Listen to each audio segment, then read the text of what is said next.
L'entretien des patriotes, bonjour à tous, heureux de vous retrouver. Le voyage d'Emmanuel Macron en Chine. Panda, ping-pong et menaces.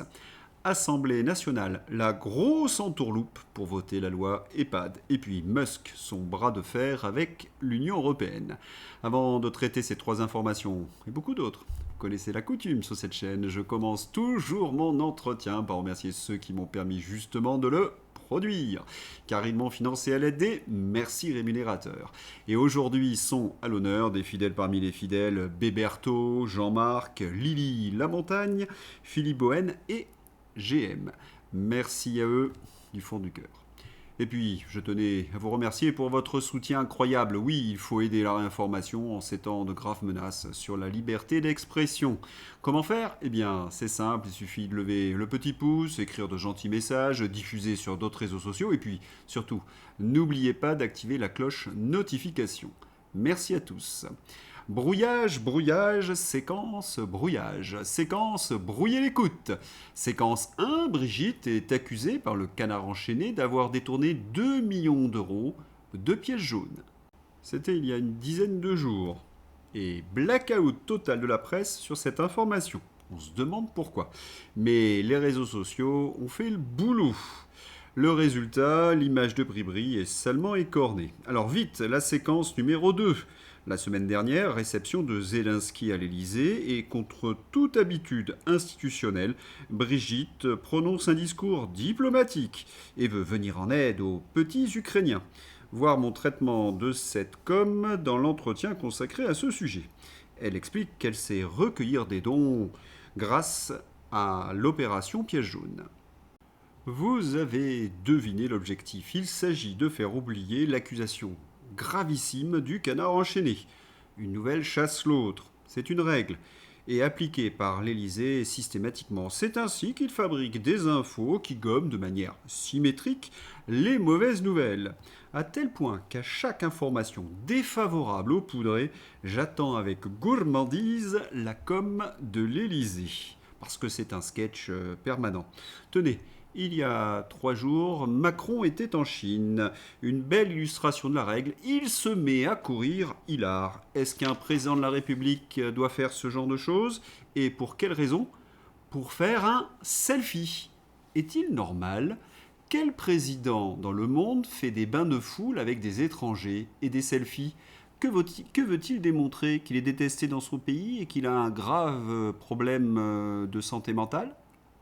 Mais surtout, pourquoi une telle com grotesque, destinée manifestement au bas de plafond ? Les médias labellisés nous donnent la solution. Pensez toujours symétrie. Qu'est-ce qu'il essaie de gommer, le poudré ? Peut-être cette nouvelle à Arras, chahuté par des agriculteurs à Arras, le poudré vire le préfet du Pas-de-Calais, parce qu'il avait été obligé de marcher 500 mètres sous la pluie. Et là, nous le voyons, sprinter et prendre un bain de foule avec des étudiants chinois. Mais les cerveaux de l'Élysée, s'il y en a encore, se rendent-ils compte que cette séquence met mal à l'aise car elle est idiote et si artificielle ? Pensez, Macron est obligé d'aller au bout du monde pour faire des bains de foule et des selfies. Parce qu'en France, oui, vous connaissez la suite. Voilà, la visite du poudré en Chine a été un échec cinglant diplomatique. Ah, mais vous n'avez pas eu ce genre d'informations dans les médias labellisés. Non, non, ils n'ont pas parlé des humiliations d'Emmanuel Macron. Non, ils nous auront présenté essentiellement la com symétrique pour QI de moins de 70. Brouillage d'écoute. Séquence 1. Macron n'a rien obtenu du président chinois à part du mépris. Séquence 2. Ping-pong et panda dans tous les médias. Objectif, détourner l'attention de la catastrophe diplomatique. Attention, je vous prie, pas de mauvais esprit. Il s'agit bien de pandas et non pas de chimpanzés à perruque. Restez sérieux, les images. Donc voilà, un panda qui mange des bambous et Brigitte qui Non mais est quand ils naissent, émerveillée. ils sont comme ça. Et voici le poudré qui joue au ping-pong et qui s'éclate. Pendant que l'atrogneux était au zoo, le Manu faisait mumuse avec des babales. Mais la réalité diplomatique est tout autre. Relation Chine-Occident, Pékin préfère la sincérité de Donald Trump à l'hypocrisie des Européens. Et c'est un doux euphémisme. Le voyage de Zinzin en Chine a été un véritable fiasco, une succession de refus de la part des Chinois à peine polis. Et oui, ils ont bien expliqué aux poudrés qu'ils étaient liés à la Russie et que ces demandes étaient, comment dirais-je, inconvenantes. Le poudré ratatiné. Hop, hop, de la com symétrique pour faire oublier que je suis nul. Les médias labellisés au garde à vous. Agence France Presse. Emmanuel Macron hausse le ton face à la Chine. Et il hausse le ton, le poudré, qu'il menace de droits de douane dans les tout prochains mois, si Pékin ne prend pas des mesures pour réduire le déficit commercial qui ne cesse de se creuser avec l'Union européenne. Mais quel comédien! Il n'a plus aucun pouvoir sur ce sujet, et il le sait très bien. Rappel, la fixation des droits de douane est une compétence exclusive de l'Union européenne et de van der Leyen, qui ne veut pas les augmenter pour garantir la vente des voitures allemandes, ou cela en Chine. Mais quelle farce symétrique! Macron ridicule premier. France, Assemblée nationale, PS et macronistes, les rois de l'embrouille. Il y a 3 jours. Le pchout, c'est les lumières appliquées à la médecine, s'exclame Jérôme Gage, qui défend l'obligation vaccinale pour les résidents en EHPAD. Il dénonce les propos hallucinants de certains vaccino-sceptiques. Waouh, quelle grandiloquence, quel lyrisme! J'ai appris à l'université, avec Hannah Arendt, que le lyrisme était le meilleur moyen pour manipuler les foules. Ceux qui ont cru à ces boniments socialistes s'en souviennent encore. Béatrice Rosen. Militer pour piétiner le droit au consentement des patients, c'est devenu une habitude au Parti socialiste. Je n'ai même plus les mots pour décrire à quel point c'est révoltant, ce recul qui a tout d'un obscurantisme. Contrôler les corps des autres, ça n'a jamais été les Lumières, et ce discours est une imposture écœurante. Et dans la foulée, le vote. L'Assemblée nationale valide la vaccination obligatoire contre la grippe en EHPAD. Les députés ont adopté l'obligation vaccinale pour les résidents d'EHPAD et les soignants libéraux, sous réserve d'une recommandation de la Haute Autorité de Santé. L'adoption a eu lieu avec une courte majorité. Les députés du Rassemblement national étaient absents. Mais ils étaient où? À un enterrement. Le premier volet donc de la loi sur la sécurité sociale a été adopté vendredi avec 166 voix pour et 140 contre, la majorité étant à 154. Un faible écart qui a joué en faveur du gouvernement. Grâce à l'absence d'une cinquantaine de députés du Rassemblement national, 69 suffrages exprimés sur 134 élus. Le groupe ayant choisi de voter contre le texte. Il aurait pu faire basculer le vote si tous ces élus s'étaient mobilisés, mettant ainsi fin à l'examen du projet de loi dans sa globalité. Ce que Jean-Philippe Tanguy a reconnu et expliqué. Il se trouve que ce jour-là, malheureusement, nous avions un deuil, avec des obsèques de M. Jamet, qui était un des membres fondateurs du Front National, a déclaré l'élu de la Somme au micro du grand jury sur RTL. Sénat. Alain Jamet, compagnon de route de Jean-Marie Le Pen, est décédé le 30 novembre à l'âge de 91 ans. Lors de la reprise du parti par Marine Le Pen, celle-ci l'avait nommé premier vice-président, rapporte Le Monde. Les députés du Rassemblement national ont manqué sacrément de vigilance. Mais on a appris, selon les journalistes du Monde, que le vote devait avoir lieu alors que tous les députés du Rassemblement national étaient présents. Ils ont donc profité de l'absence des députés du Rassemblement national pour avancer l'heure du vote et profiter de leur absence. La démocratie exemplaire, paraît-il. Et pour justifier cette infamie, une intense campagne de communication en faveur du pchout dans la presse. Quand il pleut, les escargots sont de sortie. Quand on parle du pchout, les affreux sortent de leur coquille. Laurent Mouchard dit Geoffrin. Le crime des antivax. Une étude définitive démontre que le pchout, violemment critiqué, est très très efficace. Il est ainsi prouvé que les antivax sont d'affreux personnages. C'est fascinant pour quelqu'un qui abuse, comme Laurent Geoffrin, de l'inversion accusatoire. Mais il y a bien une étude sur le pchout. Emma, quand une étude scientifique n'est pas reproductible faute d'accès au code ou aux données, soit c'est une fraude, soit c'est bidon. Bien souvent les deux.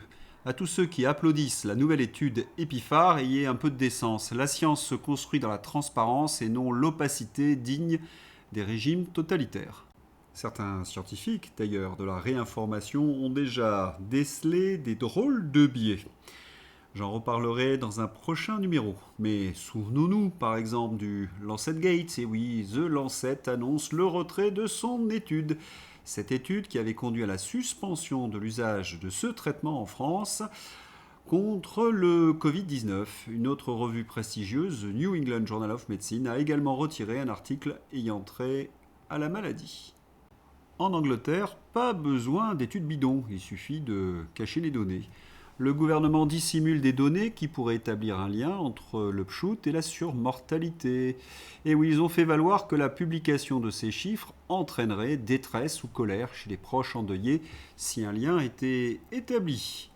Autre scandale, des scientifiques ayant conseillé le gouvernement pendant la crise du pchout n'ont pas révélé avoir reçu plus de 200 millions de livres sterling de subventions de l'un des plus importants investisseurs pharmaceutiques au monde, selon un rapport.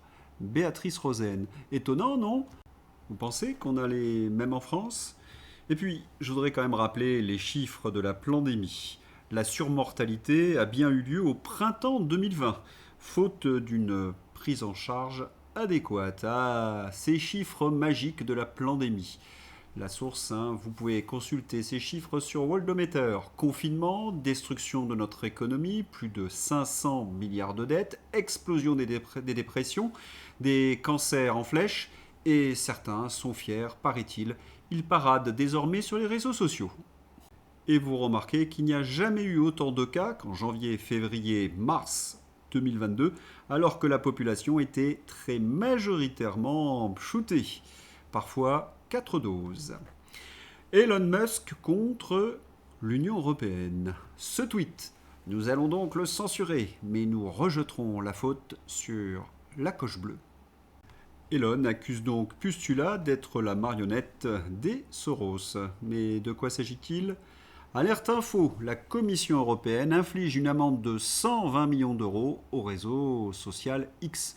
Cette sanction porte notamment sur les coches bleues, apposées aux comptes ayant souscrit à un abonnement, une pratique jugée trompeuse pour les internautes, selon la Commission européenne bien évidemment. La Commission européenne, qui n'a aucune légitimité, vient de dire ce qui est trompeur ou non pour les internautes. Et les CMS de Pustula, on peut les voir? Elon, il y a une casque à pointe qui commence à nous user. Message reçu 5 sur 5 par le patron de Tesla. Elon Musk appelle désormais à la suppression de l'Union européenne. Oui, vous avez bien entendu. L'Union européenne devrait être abolie et la souveraineté rendue aux États membres afin que les gouvernements puissent mieux représenter leurs citoyens. Et Musk reçoit dans la foulée le renfort du vice-président américain J.D. Vance. Des rumeurs circulent selon lesquelles la grosse commission infligerait une amende de plusieurs centaines de millions de dollars à X pour son inaction face à la censure. L'Union européenne devrait défendre la liberté d'expression au lieu de s'en prendre à des entreprises américaines pour des broutilles. C'est clair, non? J.D. Vance accuse l'Union européenne de vouloir mettre en place un régime de censure. Et c'est au tour de Pavel Durov d'entrer dans la danse.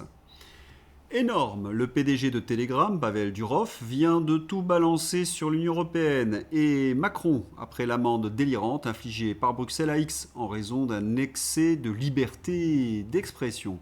Il vient d'écrire sur son compte X: l'Union européenne impose des règles impossibles à suivre pour pouvoir punir les entreprises technologiques qui refusent de censurer discrètement la liberté d'expression. Nous avons constaté le même phénomène en France, une enquête criminelle sans fondement, puis les services de renseignement proposant leur aide si Telegram censurait discrètement la liberté d'expression en Roumanie et en Moldavie. Très grave, très révélateur, c'est l'euro-dictature, Frexit, vite. Face à ces géants, la riposte s'organise en France sur X. Nos champions y vont de leurs tweets bien aiguisés. Ah oui, nos champions. Ils ont une belle tête de vainqueur comme Tristan. Voir tous les pseudo-patriotes fans de Musk exulter à l'idée de détruire l'Union européenne sans comprendre que c'est le meilleur moyen de se faire bouffer et vassaliser par les mastodontes internationaux, ça me dépasse. Je suis un grand fan des tweets de Tristan. C'est toujours amusant. Vous avez un gars qui milite pour la destruction de notre pays et qui vous donne des leçons de patriotisme. Il ne doute de rien, Tristan, hein. C'est un peu comme Macron, d'ailleurs, son chef, défendant la presse libre. L'Orapi, ma carte est Visa, mon smartphone Apple, mon OS Microsoft, mes recherches Google, mes séries Netflix, mon cloud Amazon. On vit déjà dans un écosystème Made in USA. Si c'est ça l'Union européenne qui nous protège des mastodontes internationaux, j'ai un léger doute sur le bouclier. Mais comment la tech américaine a-t-elle pu coloniser aussi facilement l'Union européenne? Vous avez la solution, la grosse commission. Oui, la grosse commission qui a démantelé nos entreprises technologiques, hein, informatiques, ou de la téléphonie, d'Alcatel en passant par Boule. Car la grosse commission a interdit la recherche et le développement financés par l'État français, au nom de la libre concurrence. Par contre, les Américains, eux, finançaient massivement leur recherche et développement, et c'est ainsi qu'ils ont pu inonder de leurs produits le continent européen. Alors c'est quand même fort de café, Tristan. Tu devrais retourner à l'école. Faut-il également lui rappeler à Tristan qu'en 2005, lors d'un référendum, les Français ont dit non à cette grosse commission? Et puis, mauvaise nouvelle pour tous ces fact-checkers. L'administration Trump se déplace pour refuser les visas aux vérificateurs de faits et aux modérateurs de contenu. Quand tu es un atlantiste enragé démocrate français et que tu ne peux plus visiter tes maîtres américains. Le blues des fact-checkers. Dans ce bras de fer, l'administration Trump a un atout. Les enquêtes sur la corruption et un relais. Orban. Énorme, la fronde contre l'Union européenne prend une ampleur phénoménale. Le Premier ministre hongrois vient d'exploser Bruxelles en lançant sur son compte X. L'Union européenne est gangrénée par la corruption. Des commissaires font face à de graves accusations. La Commission européenne et le Parlement européen sont plongés dans le scandale. Et pourtant Bruxelles continue de se targuer d'être moralement irréprochable. L'Union européenne devrait dénoncer la corruption en Ukraine, mais une fois de plus, c'est le même scénario. Bruxelles et Kiev se protègent mutuellement au lieu d'affronter la vérité. Et oui, référence à un scandale énorme qui vient d'éclater, je vais en parler dans un instant. L'Union européenne est dans le collimateur et tout le monde voit maintenant son vrai visage. La charge est lancée de tous côtés. Détail croustillant, les clans au sein même de la grosse commission anti-Pussula veulent la peau de la Kaiser. C'est la désolation dans les milieux européistes, comme le souligne cet article de Politico. Une enquête pour fraude risque de plonger l'Union européenne dans la crise la plus grave depuis des décennies. Les personnes qui n'aiment pas von der Leyen utiliseront cela contre elle, anticipe un responsable de l'Union européenne alors que 2 personnalités européennes ont été placées en garde à vue. Je trouve presque amusant la remarque naïve de ce haut fonctionnaire. Ils vont utiliser cette affaire contre elle. Mais au vu du scandale, ils devraient tous démissionner. Il ne s'agit pas que de quelques piécettes. Le parquet européen a mis au jour 51 milliards d'euros de fraude. On ne s'attendait pas à trouver un tel montant. On a hâte que les enquêteurs mettent leur nez dans les subventions à l'Ukraine. Les montants risquent d'être bien supérieurs. Colossal! Vous l'avez vu, cela tire de tous côtés contre ces européistes. Il ne faudrait pas oublier Candace Owens, oui, elle a accusé Macron. Les médias labellisés l'avaient taxé en retour de complotiste. Et puis, il y a cela. Le directeur du FBI, Kash Patel, a déclaré que le bureau examinait activement les allégations selon lesquelles le gouvernement français aurait tenté d'assassiner Candace Owens. Il a affirmé que tout citoyen américain recevant une menace de mort serait pleinement protégé et que chaque menace serait prise au sérieux. M. Patel a ajouté que les enquêteurs examinaient toutes les informations reçues et n'écartaient aucune piste à ce stade. Si je comprends bien, le NABU, cette officine anti-corruption en Ukraine, marionnette du FBI, enquête sur la corruption de Zelensky. et le FBI enquête désormais sur d'éventuelles menaces du poudré sur Candace Owens. Et ben dis donc, et voilà que Donald Trump entre dans la danse. Une véritable bombe. Le document de stratégie nationale de sécurité, publié il y a 2 jours par le gouvernement américain, est extrêmement lucide sur les dégâts provoqués par l'Union européenne et notre perte de souveraineté nationale. Il appelle à un retour de la souveraineté contre l'Union européenne. En rupture avec les gouvernements américains qui, depuis l'après-guerre, encourageaient, pilotaient même, la déconstruction européenne dans le but non avoué d'affaiblir nos nations, l'administration Trump place la souveraineté nationale au-dessus de tout et bataille contre l'Union européenne comme institution supranationale. Ainsi, ce document stratégique pose un diagnostic, hélas, très juste. Ce continent sera méconnaissable dans 20 ans, ou moins, si les tendances actuelles se poursuivent. Déclin économique, perspective réelle d'un effacement civilisationnel, chute de la natalité, perte des identités nationales. À long terme, il est plus que plausible qu'en quelques décennies au maximum, certains membres de l'OTAN seront à majorité non européenne, répression des oppositions politiques, censure de la liberté d'expression et asphyxie réglementaire. Qui peut affirmer décemment le contraire? Et en plus, tous ces européistes veulent la guerre. Oui, sur l'Ukraine, les Américains soufflent chaud, les européistes le froid. Une véritable partie de ping-pong. Le côté américain. Intéressante analyse de Keith Kellogg, qui fut le premier envoyé de Trump pour l'Ukraine. D'après lui, on en est au dernier point de contentieux, statut de la centrale de Zaporijjia et cession des territoires dans l'oblast de Donetsk. Dans la négociation, les 10 derniers mètres les plus durs. Nous savons que les Américains utilisent l'arme de la corruption pour tordre le bras à Zelensky. Le gouvernement Zelensky a saboté le contrôle de la corruption, laissant la corruption prospérer. Même le New York Times reconnaît la corruption du gouvernement Zelensky, à qui nous balançons des dizaines et des dizaines de milliards d'euros chaque année. Vous avez remarqué qu'à chaque fois Zelensky refuse de négocier, les journaux américains révèlent de nouvelles affaires de corruption. Il y a comme une forme de logique dans cette déclaration. Zelensky signale des progrès dans les négociations avec les États-Unis sur le plan de paix. Ah, enfin, il y a de quoi être optimiste. Pas très longtemps, car les démons conspirent dans l'ombre. Merz, Macron, Starmer, Zelensky se réunissent aujourd'hui pour chercher la parade.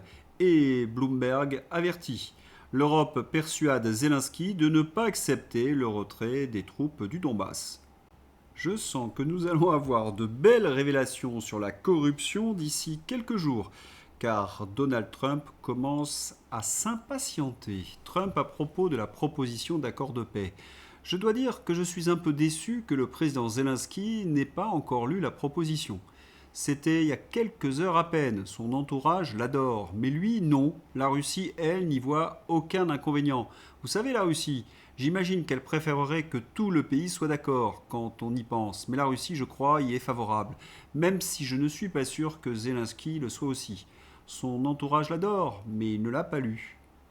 Des menaces à peine voilées derrière l'ironie du président américain. Un retour en France avec ce satané budget. Direct, budget de la Sécu. C'est un budget de découragement national, déclare Michel Barnier. Michel Barnier persiste et signe. Il ne votera pas pour l'adoption du budget de la sécurité sociale tel qu'il a été amendé par les députés. Je vais m'abstenir, explique-t-il ce lundi matin au micro de TF1. Après l'adoption de la partie recettes de ce budget, l'heure de vérité approche pour le gouvernement. Budget de la Sécu, Roland Lescure confirme un possible amendement sur les dépenses de santé mardi. C'est déplorable et insultant, la colère des patrons face à l'inconséquence du monde politique. Le monde patronal, habituellement discret, élève la voix contre des débats budgétaires, particulièrement à l'Assemblée nationale, qui méconnaissent, à leurs yeux, les réalités économiques du pays. Ces quelques titres du Figaro nous indiquent qu'il y a une fronde contre le gouvernement d'Emmanuel Macron contre le Cornu. Alors, Sébastien Lecornu, passera-t-il Noël ? Allez, c'est l'heure d'ouvrir la page Fantasy avec le tweet du drôle d'oiseau. Il est beau ce drapeau. Ah oui, il représente la grosse commission et la corruption. Et puis, quel beau leader, ces européistes avec cette Nathalie Loiseau. Un tweet d'Elon Musk, l'Europe et l'Union européenne. Bien joué Elon Musk. Louis Sarkozy est-il en mission pour Emmanuel Macron? On peut se poser la question. Louis Sarkozy veut supprimer les feux rouges, les lignes blanches et les panneaux de signalisation pour plus de liberté sur la route. Louis Sarko est payé donc par Macronescu, c'est pas possible, afin que le président de la République apparaisse par comparaison presque humain et intelligent par rapport à Louis Sarko donc. La récupération politique n'a plus de limite. Les fêtes de Noël deviennent des tracts pour gauchistes. On dégage le RN, on annule le meeting du RN, on les plonge dans le noir, la police, etc. Ceux qui empoisonnent la sérénité du débat démocratique, qui menacent des candidats ou qui insultent nos fonctionnaires sont très souvent des personnages d'extrême gauche. D'ailleurs, l'extrême gauche n'a qu'une seule ligne à son programme politique. La maire de Rennes promet de combattre le RN jusqu'à son dernier souffle.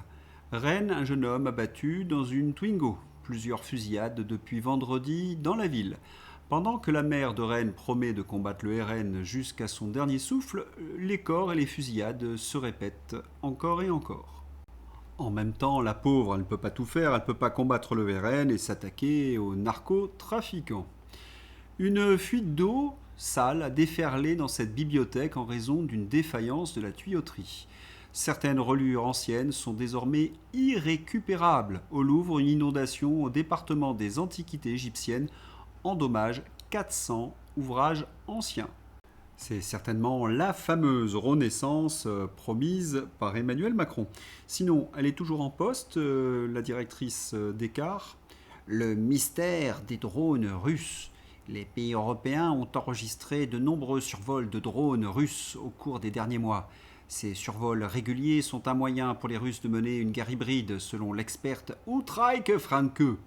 France Info, quelles sont les preuves que ces drones sont russes? C'est Macron et les européistes qui l'affirment. On s'en doutait un peu.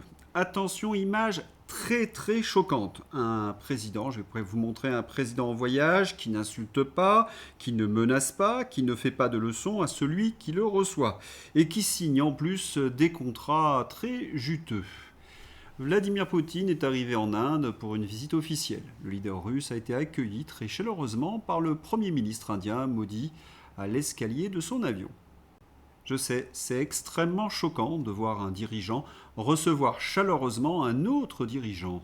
Et en plus, cerise sur le gâteau, en dépit des pressions occidentales, l'Inde approfondit son partenariat avec la Russie.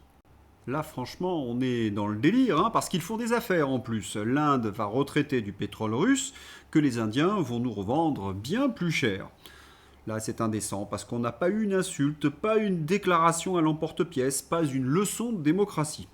C'est franchement très étrange. Voilà, c'est tout pour aujourd'hui. J'espère que vous avez apprécié cet entretien. Je vous souhaite une excellente journée. À bientôt. Au revoir.